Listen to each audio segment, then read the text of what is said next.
Hello students, today's lecture is about chapter electricity, and in this chapter we will be studying how charges flow, and because of the flow of charges what kind of phenomena take place. Also we will study that when how electricity moves from one wire from one point of a wire or a conductor to another point of conductor, what are the factors, what is the heating effect of electricity, etc etc. So सबसे पहले तो let us study या let us understand what is electricity. Electricity is one of the forms of energy, and this energy is basically produced from other types of energy. For example, एक chemical reaction के दौरान जब electrons produce होते हैं और उस time पे वो इलेक्ट्रॉन्स जब फ्लो करना शुरू कर देते हैं, then we have electricity produced from a chemical reaction. We study when we study the various hydroelectric power projects, then we study that electricity is produced by the mechanical rotation of a motor. So electricity is a phenomena, or more precisely electricity is a type of energy. And electricity जो है, it was discovered first of all, as you know, that by Benjamin Franklin, when we studied in lower classes कि कैसे electron cloud, एक cloud के पास उन्होंने एक wire के साथ में काइट उड़ाई थी और वायर के अंदर चार्जेस आ गए थे. तो इलेक्ट्रिसिटी में को स्टडी करने में बेंजामिन फ्रैंकलिन का बहुत बड़ा हाथ है. To study electricity, first of all we will be doing electric charge. Now what is electric charge? जैसे कि हमने किया है कि मैटर के अंदर इलेक्ट्रिक चार्ज, जब हम मैटर के बारे में बोलते हैं तो we say that anything which possesses mass and occupies space is called as the matter. But अब नई चीज़ ये आ गई है कि anything which possesses mass and charge along with occupying space is called as matter. So charge like mass is the fundamental property of matter. और उसका reason ये है कि कोई भी चीज़ अगर मैटर की है तो वो एटम्स और मॉलिक्यूल्स से बनी है, और एटम्स और मॉलिक्यूल्स के अंदर we all know that there are electrons and protons. Everybody is well aware of the fact कि electrons they are negatively charged, protons they are positively charged. So अगर matter के अंदर ही charged particles हैं, so that means matter is containing charge. So basically charge एक fundamental property है matter की, और and we all know that unlike charges they attract each other and like charges repel each other. Electric charges जो होते हैं वो conserve हो जाते हैं, मतलब electric charges can neither be created nor be destroyed. They are either added or they are subtracted. अब electric charge जो होता है उसकी अगर हमने उसको हम लिखें तो that is written as Q. And किसी भी बॉडी के अंदर जो इलेक्ट्रिक चार्ज होगा that will be equal to number of electrons in that body multiplied by the charge on each electron. E जो है वो चार्ज ऑन वन इलेक्ट्रॉन है और उसकी वैल्यू है 1.6 इंटू 10⁻⁻19 कूलम. तो अगर आपको ये बोला जाए कि एक बॉडी के अंदर एक मोल सब्सटेंस के अंदर कितना चार्ज होगा, तो एक मोल है 6.022 इंटू 10⁻23 पार्टिकल से बना हुआ, और इसको जब हम n बन जाएगा ये, E बन जाएगा ये, जब हम दोनों को आपस में मल्टीप्लाई करेंगे तो हमें चार्ज आ जाएगा. और जो चार्ज के यूनिट्स होते हैं वो होते हैं कूलम्स. ठीक है. सो बेसिकली जो इलेक्ट्रिक चार्ज है that is equal to Q which is equal to n into E, where n is the number of electrons in a particular body multiplied by the number of by the amount of charge which is carried by one electron. Now we will be doing what are conductors and insulators. Anything which allows the charges to flow through them or pass through them, they are called as conductors, and those along which substances from which the charges cannot pass through, they are called as the insulators. And we know that electricity दो तरीके की होती है. एक होती है static electricity जो कि आप 11th-12th क्लास में पढ़ते हो. यहाँ पर कि चार्जेस तो हैं लेकिन चार्जेस वो रेस्ट पे होते हैं, वो एक जगह से दूसरी जगह मूव नहीं करते हैं.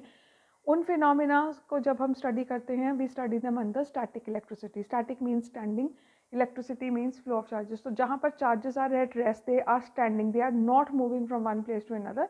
That is called as static electricity. And then we have current electricity. Current electricity is what we are going to study in this chapter. So current is basically flow. Current of water means flow of water. So current of, जो current है वो basically it is flow of charges. Electric current is nothing but flow of charges. और charges basically क्या, main तौर पर हम उनको electrons ही लेंगे।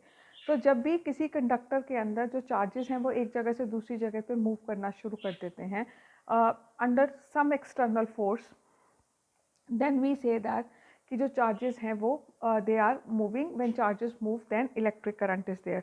सो simply defined electric current is nothing but ordered motion of electric charges. जब चार्जेस एक fix direction में मूव करते हैं, एक ऑर्डर्ड मतलब एक पर्टिकुलर फिक्स्ड पैटर्न के अंदर जब वो मूव करते हैं, then it is called as the electric current.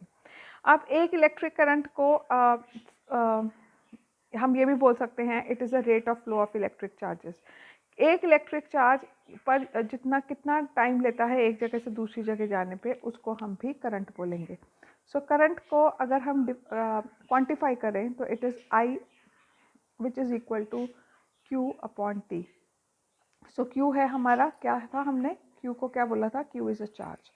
So charge flowing in the given time that is called as the current।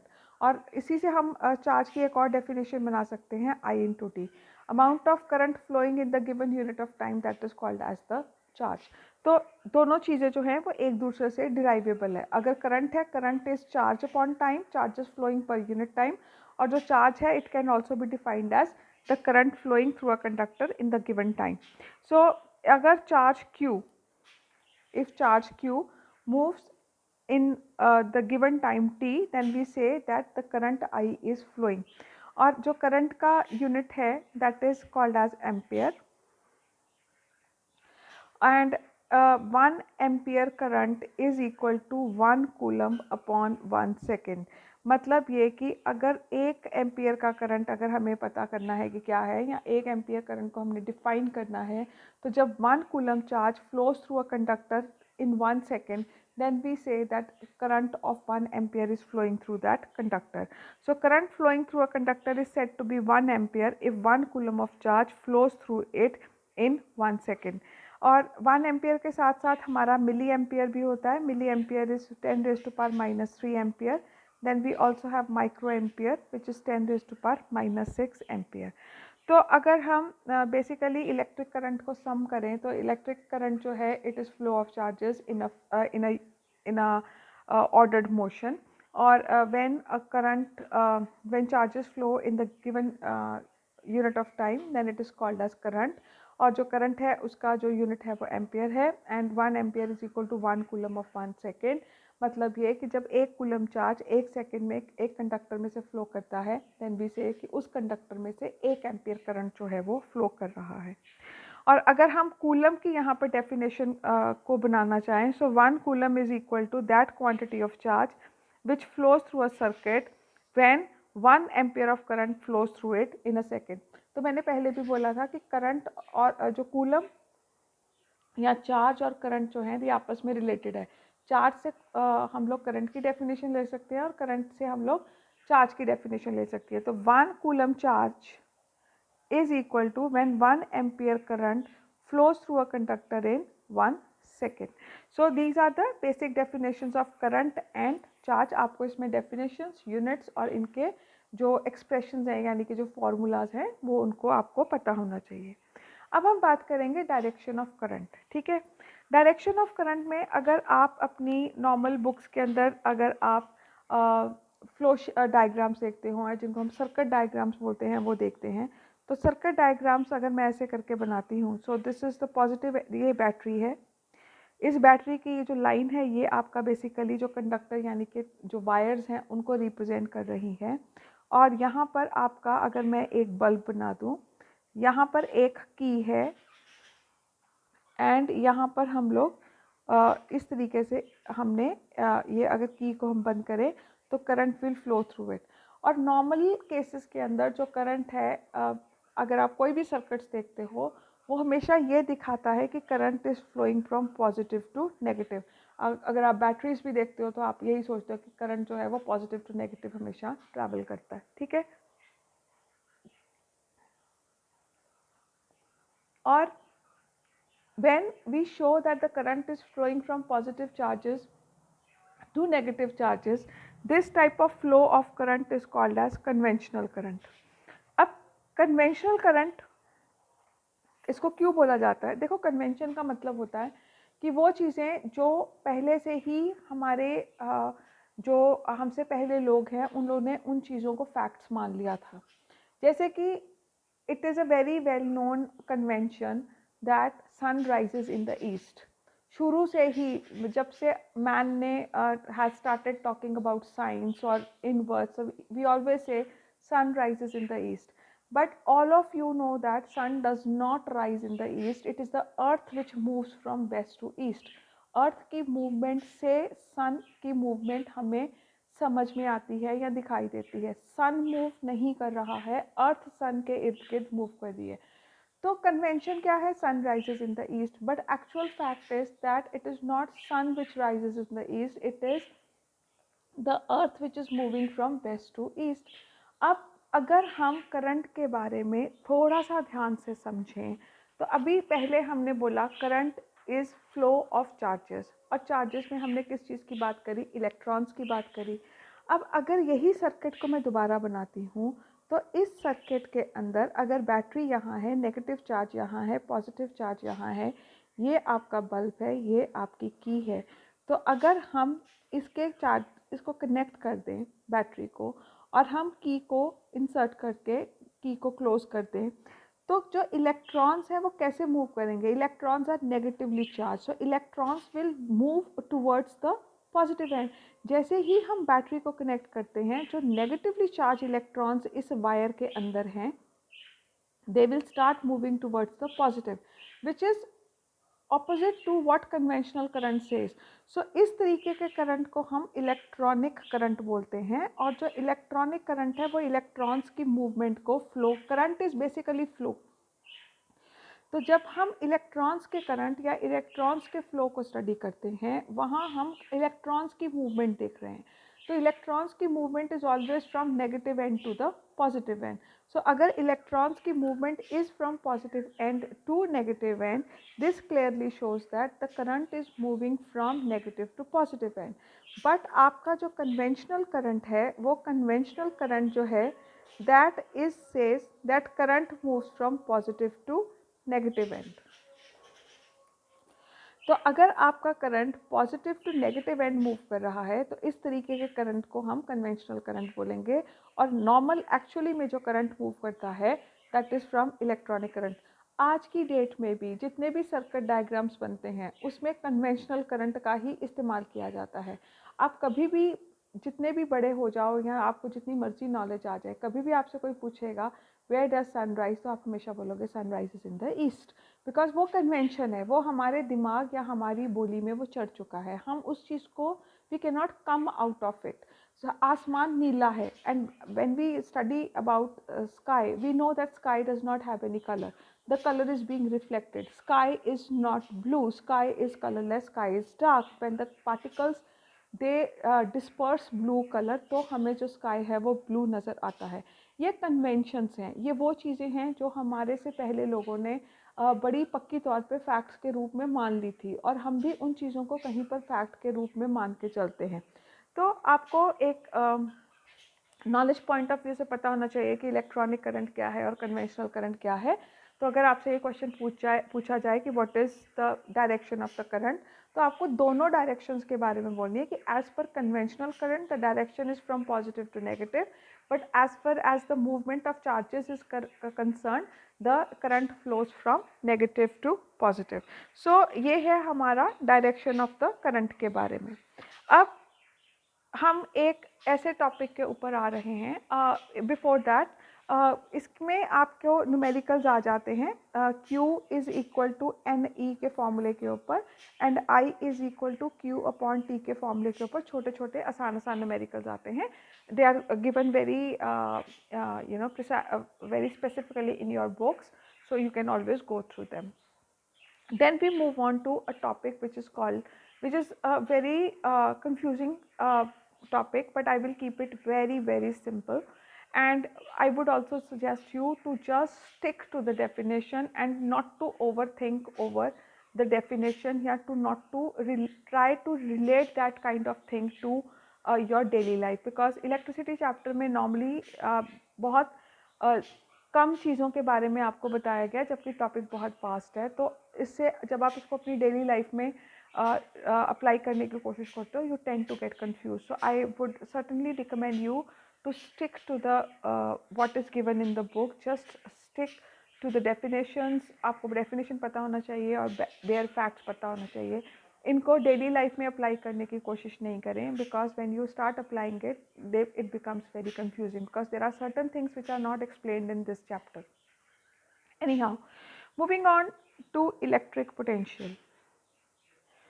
और इलेक्ट्रिक पोटेंशियल को समझने के लिए हम एक चार्ज ए लेंगे और दूसरा चार्ज हम बी लेंगे।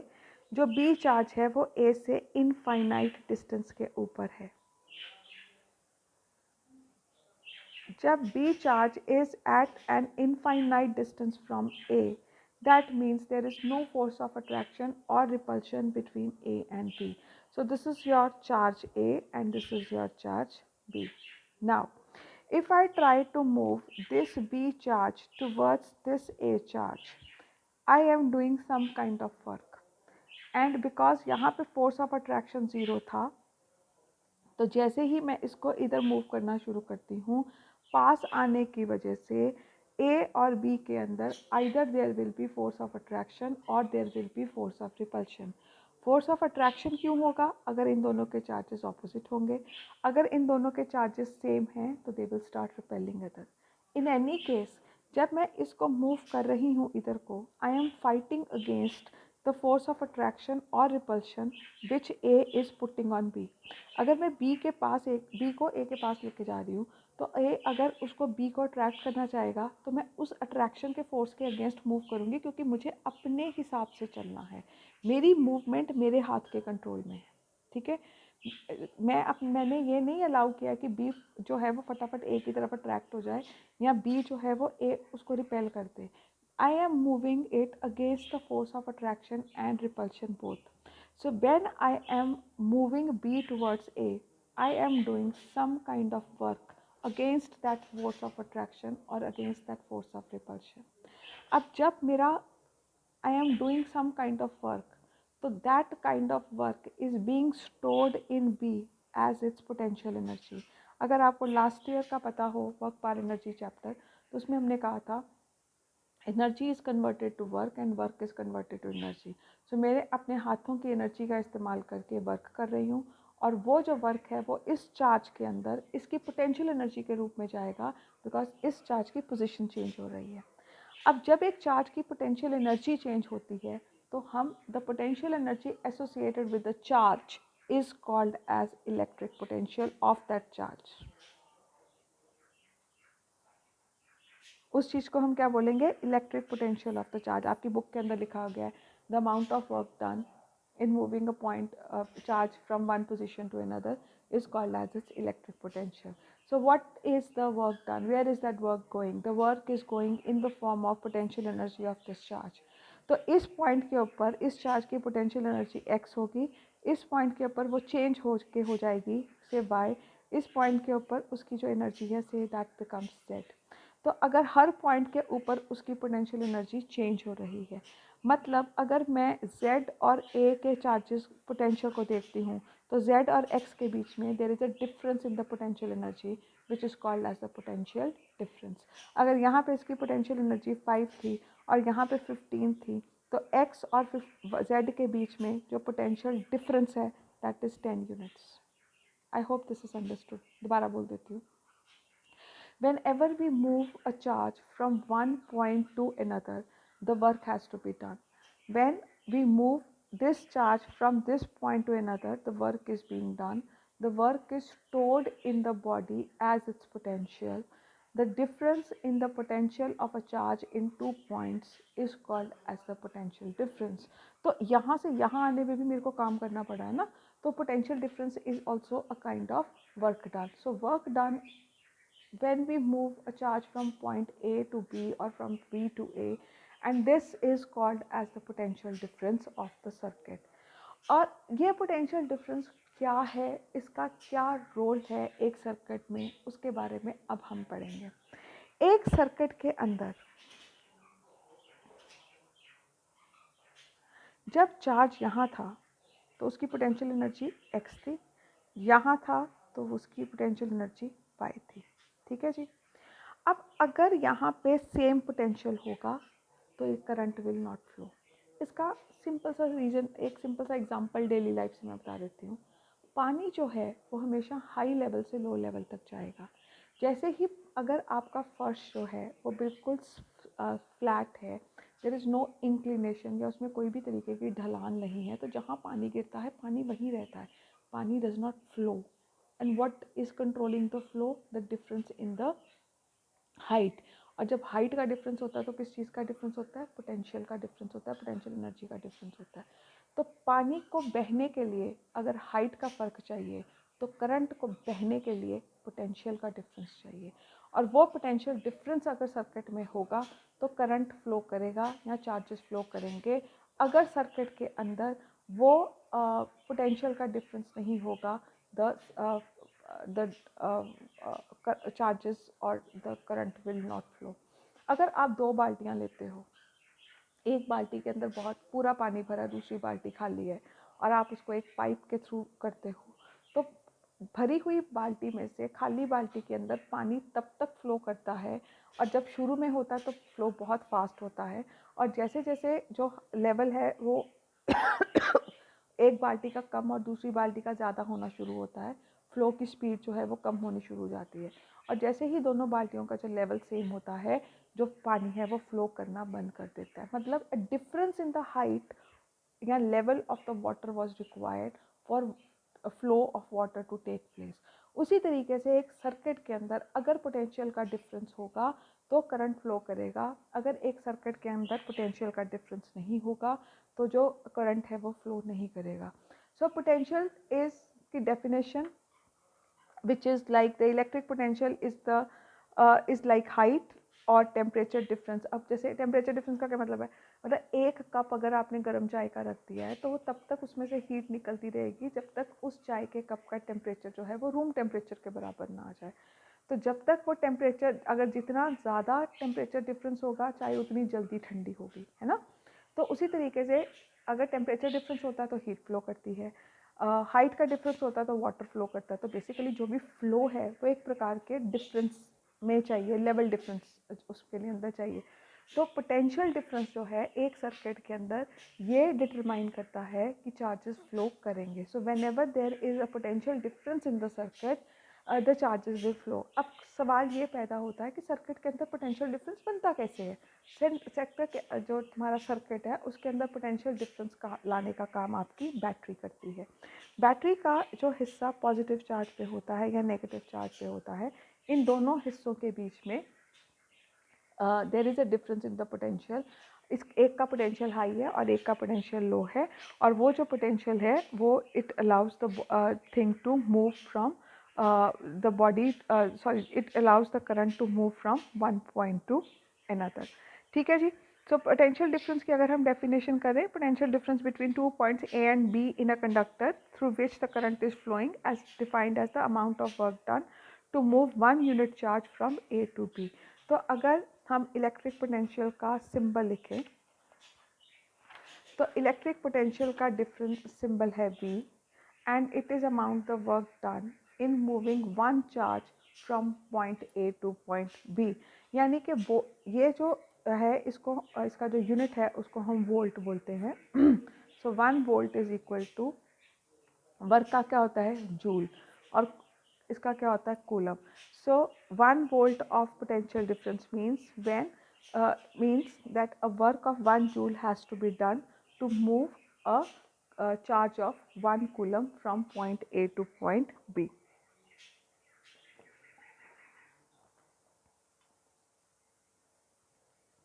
अब हम आते हैं इलेक्ट्रिक सर्किट, और इलेक्ट्रिक सर्किट के कुछ सिंबल्स के ऊपर। They are very simple, you have done in your small classes also.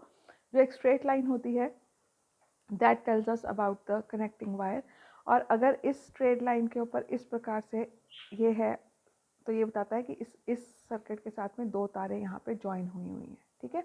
और अगर ये एक तार इस प्रकार से जा रही है, मतलब ये तार इससे जॉइन नहीं हुई है, वो इसको ओवरलैप करके इसके ऊपर से जा रही है, ठीक है। उसके बाद रेजिस्टेंस क्या होती है, ये हम जब रेजिस्टेंस करेंगे तभी करेंगे। आपको पता है ये वर्ड, ये जो है सिंबल, ये ओपन की का है और ये सिंबल क्या है, क्लोज्ड की का है। ये सिंबल है आपके एक सेल का, और जब एक से ज़्यादा सेल हो जाते हैं तो वो क्या बन जाती है, बैटरी। और बैटरी में हम क्या करते हैं, इस तरीके से सर्किट को जोड़ के इसको हम बैटरी बनाएंगे। और ये अगर आपके सर्किट के अंदर ऐसे गोले के अंदर ए लिखा है, so this is about a meter. A meter एक ऐसी डिवाइस है जो करंट को मेजर करने में मदद करती है। और अगर यहाँ पे ऐसे लिखा है तो ये है आपका वोल्ट, वोल्ट मीटर जो है वो पोटेंशियल डिफरेंस को डिटरमाइन करने में मदद करता है। एक और बात मैं बता दूँ, आम भाषा के अंदर जो पोटेंशियल डिफरेंस होता है उसको हम वोल्टेज बोलते हैं। Potential difference is nothing but voltage. तो अगर वोल्टेज ज़्यादा है मतलब पोटेंशियल डिफरेंस ज़्यादा है, करंट विल फ्लो फास्टर और मोर। अगर पोटेंशियल वोल्टेज कम है मतलब पोटेंशियल डिफरेंस कम है, मतलब करंट जो है वो कम होगा। तभी आपके घरों के अंदर जब वोल्टेज कम होता है तो लाइट जो है वो कम हो जाती है, बिकॉज उस टाइम पे आपके घरों के जो सर्किट्स हैं उनके अंदर कम करंट फ्लो कर रहा है, because potential difference is less. और अगर वोल्टेज ज़्यादा होती है, आपके घरों के सर्किट्स के अंदर ज़्यादा पोटेंशियल डिफरेंस है, और जो हमारा डिवाइसेस हैं उनके अंदर ज़्यादा करंट फ्लो करता है। और इंडिया के अंदर जो आपका पोटेंशियल डिफरेंस आपके घरों के इलेक्ट्रिक सर्किट्स के अंदर मेंटेन किया जाता है, दैट इज़ 220 वोल्ट्स, ठीक है। So now we move on to a very important topic which will be forming the base of the chapter जो कि आगे है, and that is your Ohm's law. Ohm's law basically हमें voltage और current के relationship के बारे में बताता है। तो उसके लिए अगर हम एक सर्किट को ड्रॉ करें और उस सर्किट के अंदर अगर हम पहले एक बैटरी लगाएं, तो एक बैटरी जो है, अगर आप अपने घरों के अंदर जो पेंसिल सेल्स होते हैं उनको अगर आप देखते हो तो उसके ऊपर एक रीडिंग होती है 1.5 वोल्ट। एक पेंसिल सेल एक सर्किट के अंदर 1.5 वोल्ट का पोटेंशियल डिफरेंस बना के रखता है। तो जब आप यहाँ पर एक बल्ब लगा देते हो और ये आपका सर्किट है, इस सर्किट में अगर आप इसको बंद कर देते हो तो जैसे ही सर्किट कंप्लीट होगा बल्ब विल ग्लो। अब तो इसका मतलब है, और यहाँ पर हम एक मीटर लगाएंगे और हम यहाँ पे वोल्ट मीटर भी लगाएंगे। तो मीटर की रीडिंग होगी वो आपकी करंट की रीडिंग होगी। और अगर मैं यहाँ पे वोल्ट मीटर लगा देती हूँ, अब वोल्ट मीटर मैंने ऐसे और ऐसे क्यों लगाया, ये हम थोड़ा सा आगे जाके करेंगे। तो वोल्ट मीटर जो है वो हमें वोल्टेज या पोटेंशियल डिफरेंस की रीडिंग देगा, और मीटर जो है वो हमें करंट की रीडिंग देगा। तो पहले मैंने एक सेल लगाया और मैंने सर्किट के अंदर से कितना करंट जा रहा है उसकी रीडिंग मीटर से ली, और वोल्टेज की मेरे को रीडिंग वोल्ट मीटर ने दी। फिर मैंने इसी सर्किट के अंदर एक और सेल लगाया। अब सपोज करो कि जब 1.5 वोल्ट था तो सर्किट के अंदर 1 एम्पियर करंट फ्लो कर रहा था, और जब मैंने यहाँ 2 सेल लगा दिए तो आपका पोटेंशियल डिफरेंस बन गया 3 वोल्ट, क्योंकि 1.5 इंटू 2 करूँगी तो 3 वोल्ट आ जाएगा। आपका जो करंट था वो 2 एम्पियर हो गया। अब अगर मैं 3 सेल लगा दूँ वो हो जाएगा 4.5 वोल्ट, तो करंट जो है वो 3 एम्पियर। और अगर मैं यहाँ पर एक ग्राफ प्लॉट करती हूँ जहाँ पर कि इस तरफ मैं V लूँगी और इस तरफ मैं I लूँगी, ये चीज़ याद रखनी है आपको। V हमेशा नीचे लेना है क्योंकि हम वोल्टेज को अपने हिसाब से चेंज कर रहे हैं बाय चेंजिंग द वो।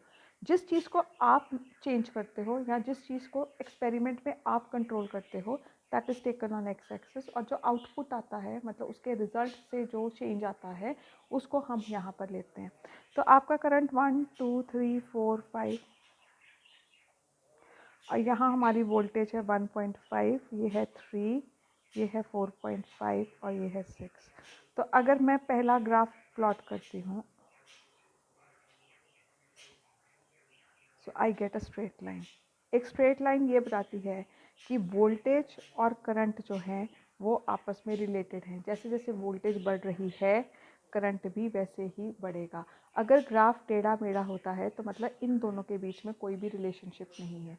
जब आपको एक स्ट्रेट लाइन बताता है तो मतलब जो V है that is directly proportional to I और V is directly proportional to current. तो आप वोल्टेज चेंज करो, करंट उसी हिसाब से चेंज हो जाता है। So there is a direct relationship between voltage and current. तो ओम्स लॉ ने एक एक्सपेरिमेंट के थ्रू ये बताने की कोशिश करी है कि वोल्टेज जो है that is directly proportional to current. और अगर मैं प्रोपोर्शनैलिटी का साइन हटाती हूँ तो वोल्टेज इज़ इक्वल टू, यहाँ साइन ऑफ प्रोपोर्शनैलिटी की जगह एक कांस्टेंट आएगा which is called as R, और ये R, this R is called as resistance, this is called as resistance. Resistance क्या है? अंग्रेज़ी भाषा में अगर आप रेजिस्टेंस वर्ड का करते हो तो ये होता है ऑपोजिशन, ठीक है। हिस्ट्री के अंदर आप लोग पढ़ते हो रेजिस्टेंस एक पॉलिटिकल रिजीम के लिए रेजिस्टेंस है थी, ठीक है। तो रेजिस्टेंस इज बेसिकली ऑपोजिशन। और आपके इस पूरे चैप्टर के अंदर हम क्या बात कर रहे हैं? Flow of current. अगर फ्लो ऑफ करंट को हम कर रहे हैं तो opposition to the flow of current is called as the resistance. आप रेजिस्टेंस के बारे में पढ़ने की बारी आई, और उससे पहले हम एक कंडक्टर के अंदर पहले उसके इंटरनल स्ट्रक्चर को थोड़ा सा समझेंगे।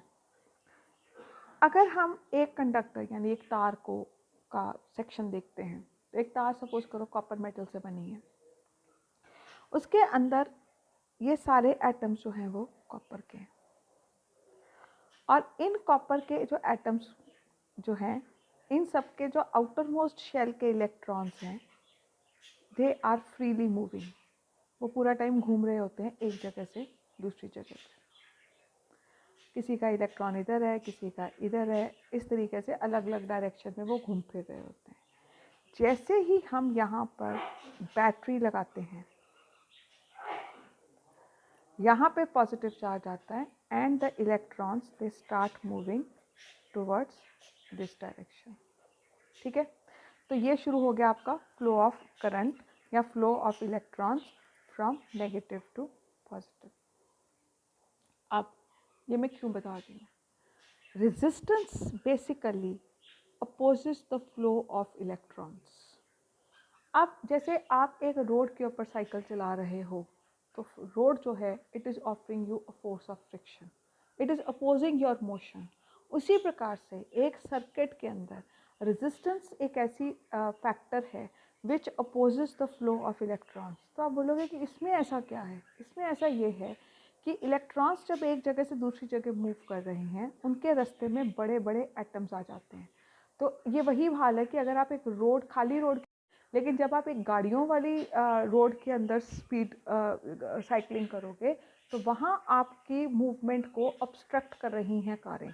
तो जब electrons they start flowing under the influence of the potential difference और बैटरी, उन they strike with the atom metal atoms which come in between. और एक और चीज़ बता दूं, ये जो मेटल एटम्स हैं इनके ऊपर पॉजिटिव चार्ज आ जाता है क्योंकि इनके जो आउटर मोस्ट शेल के इलेक्ट्रॉन्स हैं वो निकल गए हैं चार्ज के साथ बहने के लिए। और ये पॉजिटिवली चार्ज जो एटम्स होते हैं they are called as kernels. तो इलेक्ट्रॉन्स जो हैं वो कर्नल्स के साथ, जो कर्नल्स हैं they come in the way of flow of electrons. इससे they the electrons they face an opposition and this opposition is called as the electric resistance.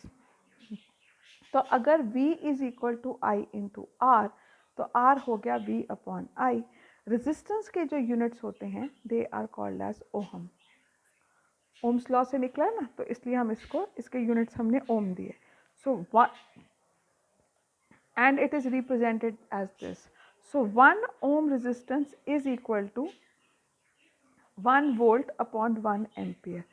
तो जब एक कंडक्टर में 1 वोल्ट का पोटेंशियल डिफरेंस लगता है और उसमें से 1 एम्पियर करंट फ्लो करता है, उस टाइम पे उस सर्किट के अंदर जो रेजिस्टेंस होती है वो 1 ओम के बराबर होता है। दोबारा बता देती हूँ, the resistance of the conductor is said to be 1 ohm if a current of 1 ampere flows through a circuit when a potential difference of 1 volt is applied. So basically ये है आपका resistance का expression। और resistance की definition क्या है?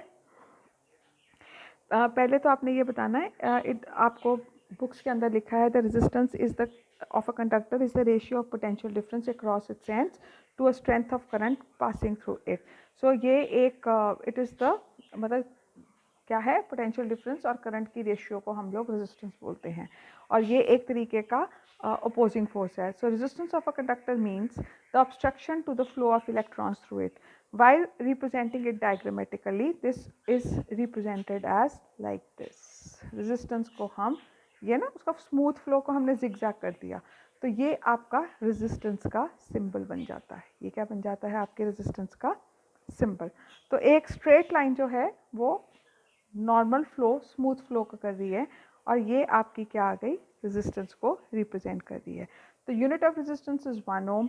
1 ohm is equal to 1 volt upon 1 ampere. So resistance of the circuit is said to be 1 ohm if 1 ampere current flows through it across a potential difference of 1 volt. So this is all about the three basic terms which will be used in this chapter again and again. A potential difference, which is potential difference, current and resistance. In the next video we will be studying about what is resistance, what are the factors on which resistance depends, resistance in series and resistance in parallel. Thank you.